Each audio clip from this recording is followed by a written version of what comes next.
দেখ না দুর্গা, শিবু হিমালয় থেকে এই ফেস ওয়াশটা কিনে দিয়েছে।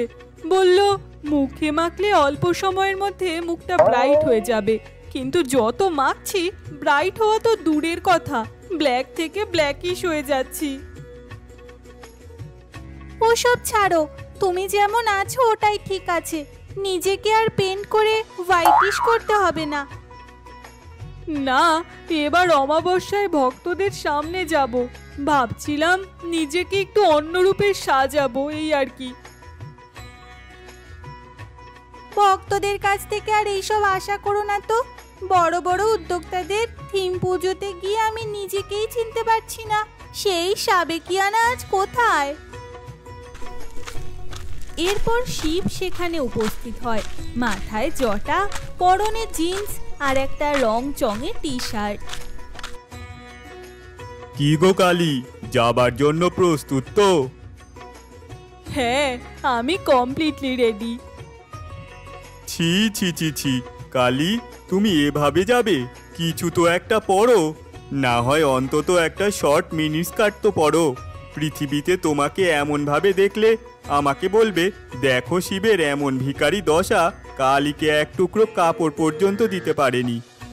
তুমি বলছো যখন, আমি না হয় ডাকিনীর দেওয়া শাড়িটাই পরছি, কিন্তু মর্তের লোক আমাকে এভাবে গলায় মুন্ডমালা পরিয়েই প্রতি বছরের মতো পুজো করবে, তুমি দেখে নিও। মর্তের লোক তোমায় নিয়ে যাই বলুক না কেন, আমাদের ভক্তি শ্রদ্ধাটুকু করে কিন্তু। আর তুমি এভাবে গেলে কৈলাস বিমানবন্দরে আটকে দেবে, সেখানে আমার একটা স্ট্যাটাস আছে তো নাকি? হ্যাঁ রে বোন, স্বামী যা বলেছেন সেটা একদম ঠিক কথা বলেছেন। আমি যখন এবারে যাচ্ছিলাম তখন আমিও শুনলাম যাত্রীরা বলছে দুর্গার বেলা কাঞ্জিবরমের শাড়ি দিতে পারে, আর কালীর বেলায় কেন যে ওভাবে পাঠায় বুঝেই উঠতে পারি না। তোমাকে রামপ্রসাদও বলেছে গায়ে একটা কাপড় দিতে, মনে নেই সে কথা? গানটা শুনলে আমার মাথা কাটা যায়। কালী পুজোর দিন ভোর হবার সঙ্গে সঙ্গে মাইকে চালিয়ে দেবে, বসন পরমা, বসন পরমা, বসন পরমা গো। থাক থাক, তোমাকে আর হেরে গলায় ষাঁড়ের মতো চেঁচাতে হবে না।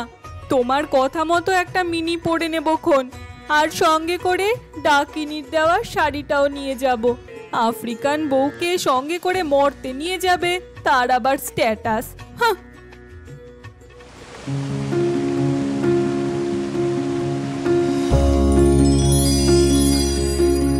প্রণাম দেবাদিদেব, শুভ বিজয়া, আশা করি কুশলে আছেন। প্রণাম প্রণাম, আপনাকেও শুভ বিজয়ার ভালোবাসা। তা হঠাৎ কি মনে করে এখানে? আসলে বিজয়ার পর আপনাকে আর মাকে শুভ বিজয়া জানাতে পারিনি। হোয়াটসঅ্যাপ যে করব তাও ফোনটাই প্রবলেম করছিল, তাই একেবারে চলে এলাম আর কি। শুভ বিজয়া তো মর্তে 1 মাসের প্রচলিত নীতি।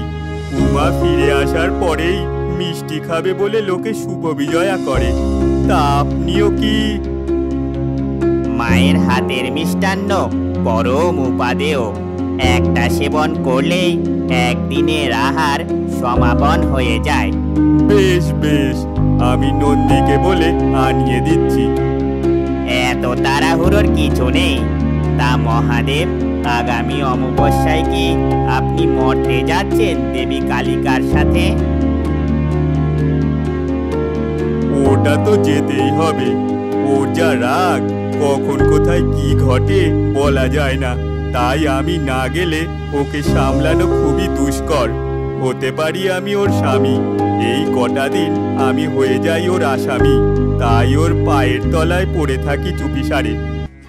মা, আমরা 1-2 দিন আগেই চলে যাচ্ছি মর্তে। কেন রে, তোদের এত তাড়া কিসের? আমি তো তোদের ফ্লাইটের টিকিট কেটে রেখেছি। আমরা বুঝি এবার ফ্লাইটে যাব? কি আনন্দ! এই প্রথমবার এরোপ্লেনে চড়বো। শোন, এবার গিয়ে বেশি উৎপাত করিস নে যেন। উৎপাত? উৎপাত করে তো ওই মর্তের লোকেরা। ওদের ওই উৎপেতে স্বভাব দেখলে আমাদেরই ভয় লাগে। কোথায় গিয়ে লোকেদের আমরা ভয় দেখাবো, উল্টে আমাদেরকে এমন সেখানে ভয়ে ভয়ে থাকতে হয়। জানো তো মা, ওদের ওখানে যে হরার টিভি সিরিয়ালগুলো হয়, আমরা দেখলেও বেশ গা চপচপ করে। হ্যাঁ, ঠিক বলেছিস রে ডাকিনি, আমিও দেখেছি। এই তো কালকেই দেখছিলাম, মানুষগুলো এমন ভূতের অভিনয় করে, সত্যি না নকল বোঝাই যায় না। আমাদের নরকের ছবি এমন ভাবে তুলে ধরে, মনে হয় এই নরকে এসেই ওরা শুটিং করেছে। আচ্ছা, সব ঠিক আছে, জেনে রাখবি মর্তের লোক যাই করুক না কেন ওটা নকল। আসল পাওয়ার তো আমাদেরই হাতে, কি বলিস?